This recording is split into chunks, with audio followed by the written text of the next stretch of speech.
I've always been proud of being a quiet guy, not afraid to face any extra work, especially if it meant extra money at the end of the month. That's why, when I received that request to deliver a package in a neighborhood away from the city, I didn't hesitate. The street was kind of dark and seemed emptier than usual, but nothing that made me uncomfortable. I looked around, but I didn't see anyone around the houses. No light on, no movement. But, as I said, I didn't care much about it, thinking it was just a quiet street at night. When I arrived at the destination house, the feeling of strangeness only increased. The door was ajar, and the environment was quieter than usual. There was no furniture or objects. It was as if the house had been uninhabited for a long time, but the door was still there, as if someone would arrive at any moment. I didn't know what was happening, but the light sound coming from the basement made me want to leave as soon as possible. That wasn't right. It wasn't even close to right. I just wanted to get out of there. As I headed to the door, I felt a chill that ran down my entire spine. Something wasn't right. Maybe it was the silence. The sound coming from the basement seemed louder now, closer, as if someone was downstairs watching me. I took a deep breath, trying to stay calm. I needed to go out. When I passed through the door, I noticed something that made me stop. A car stopped on the street on the other side. The lights were off, but the headlights lit the path weakly and darkly. I didn't think much. I just looked around to make sure no one else was around. But then I realized. Someone was inside the car looking at me. The heart shot. I couldn't see the person's face, but I could feel the eyes on me, as if I were being watched in a different way. Something was wrong, and I didn't know exactly what it was. The survival instinct spoke louder, and I started walking quickly towards my car, feeling that heavy look on my back. But before I could get in the car and get out of there, I heard the engine noise.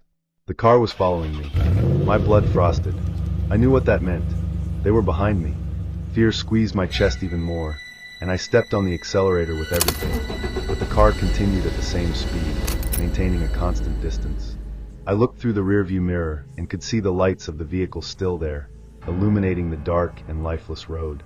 I couldn't see who was driving, but I could feel the presence, the danger that was approaching. Every turn I made, the car did the same.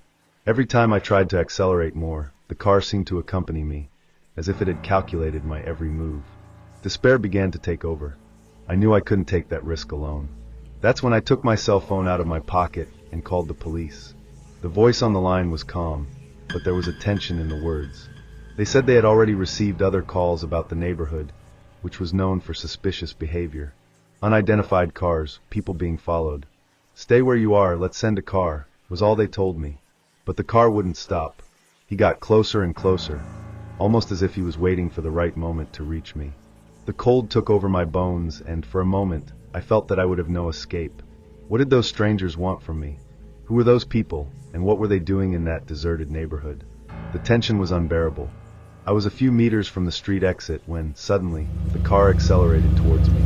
The blinding light blinded me momentarily, and I almost lost control of the steering wheel.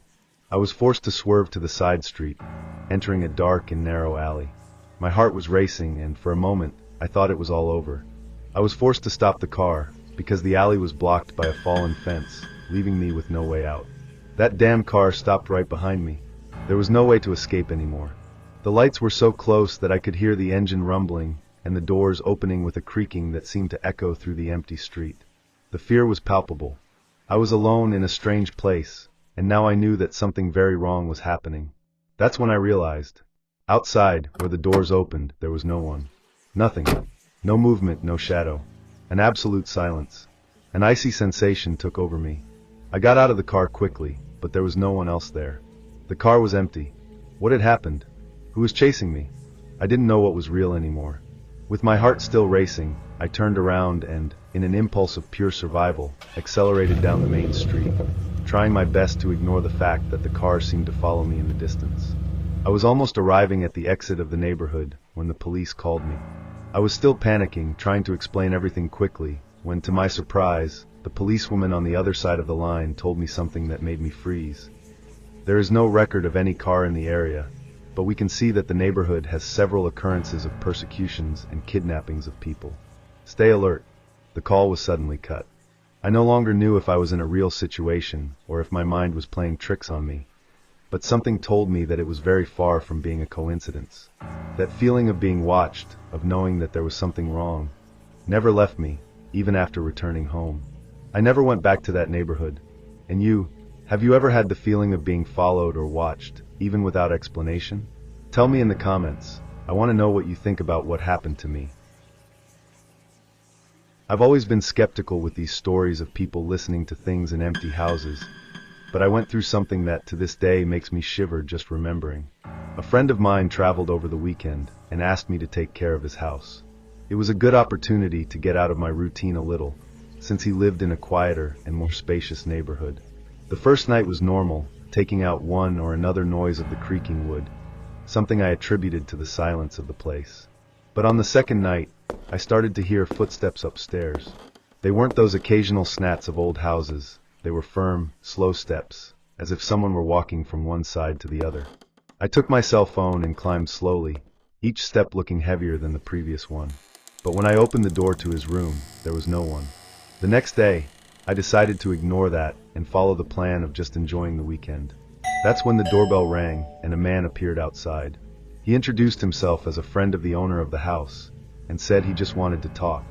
I thought it was strange, because my friend hadn't commented anything about anyone showing up there. Even so, I kept the conversation brief and polite, and he left. But the next day he came back. This time, he seemed more insistent, asking if I really knew the owner of the house and trying to talk in an uncomfortable way. I started to feel a strange chill every time he showed up. It was as if he was expecting something or testing my reaction. The third time he showed up, he no longer made a point of looking nice. He stood at the door staring at me and asked if I was really allowed to be there. That took me by surprise. I tried to cut the conversation quickly, saying that I was just taking care of the house for a friend, but he smiled in a weird way and left without saying anything. That expression stayed in my head. I locked all the doors and windows before going to sleep that night, but I still woke up scared in the middle of the night with the feeling that I was not alone.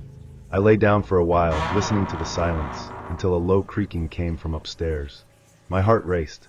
I knew I had locked everything, so it didn't make sense to hear any noise. I took my cell phone and, with the flashlight on, I went up slowly. The corridor looked darker than before, and I felt a strange cold in my spine. I opened the bedroom door, and like the other time, there was no one.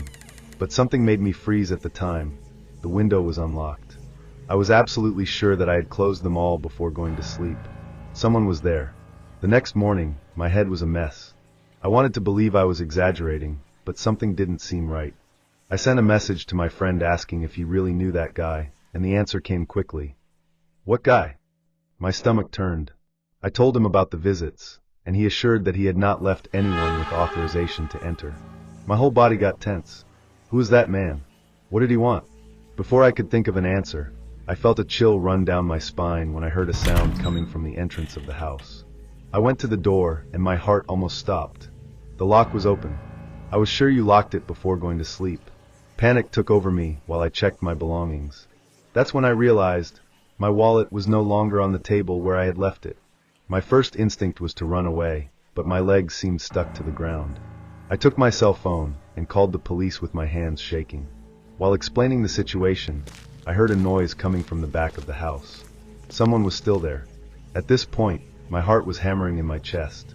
I slowly walked away from the kitchen, trying to make as little noise as possible. The policewoman on the other side of the line told me to stay on the line and not confront anyone. But I didn't need to. I was too terrified to even think about facing whoever was there.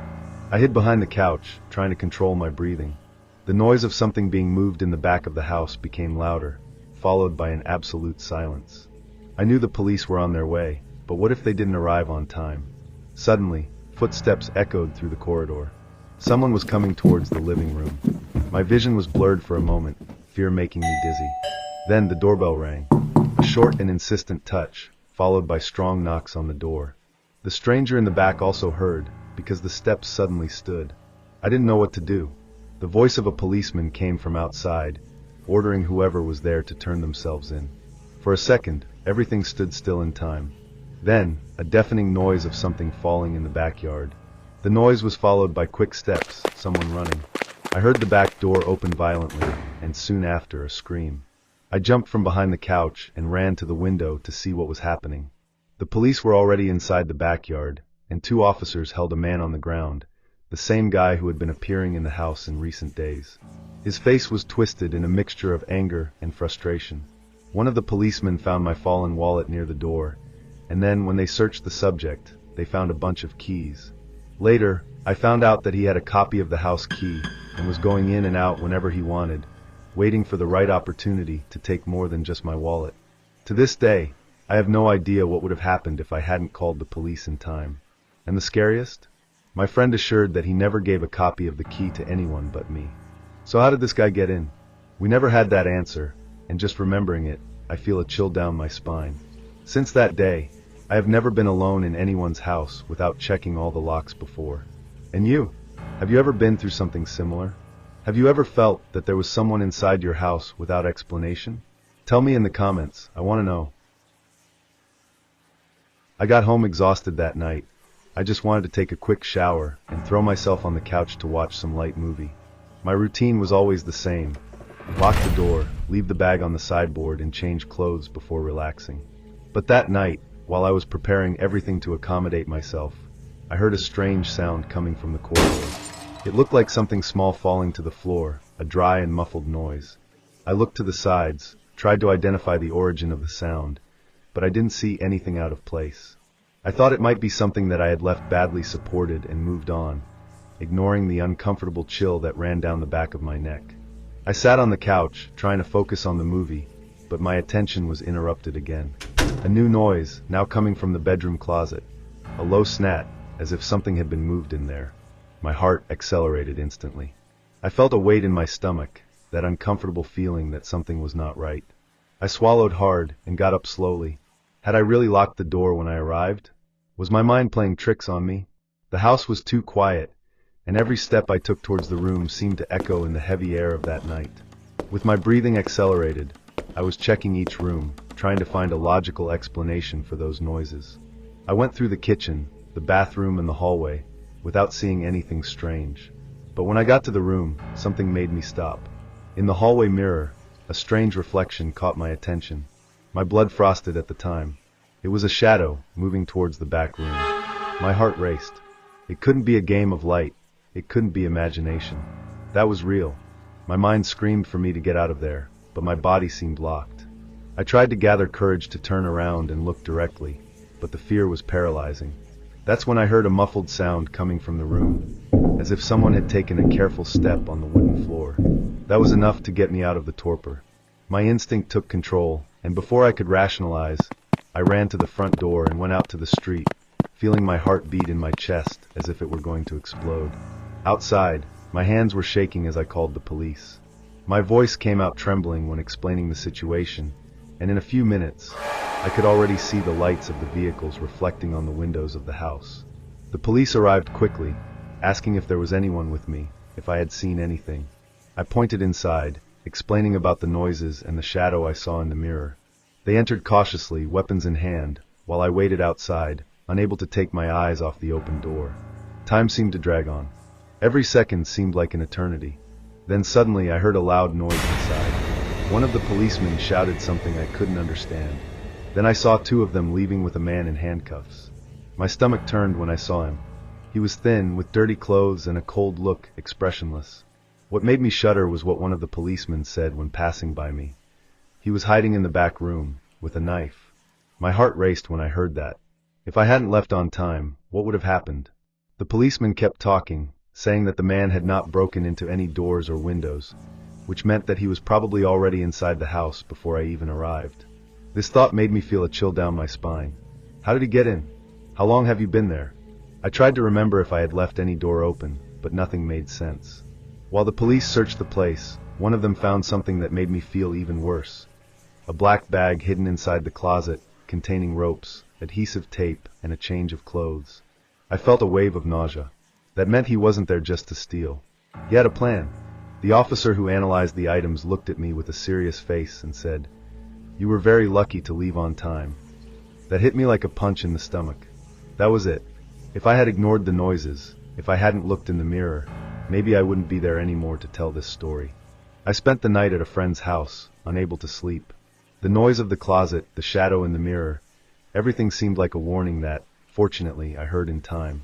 The next day, the police informed me that the man had a history of invasions and assaults. but they had never been able to catch him red-handed. Knowing that he was now in custody gave me a little relief, but the fear of being alone at home was never the same again. After that, I took all possible precautions. I changed locks, installed cameras, and even adopted a dog. But the truth is that the worst was not what happened, but what could have happened. To this day, when I remember that night, I feel a chill down my spine. And you? Have you ever had that feeling that someone was watching you when you thought you were alone? Tell me in the comments.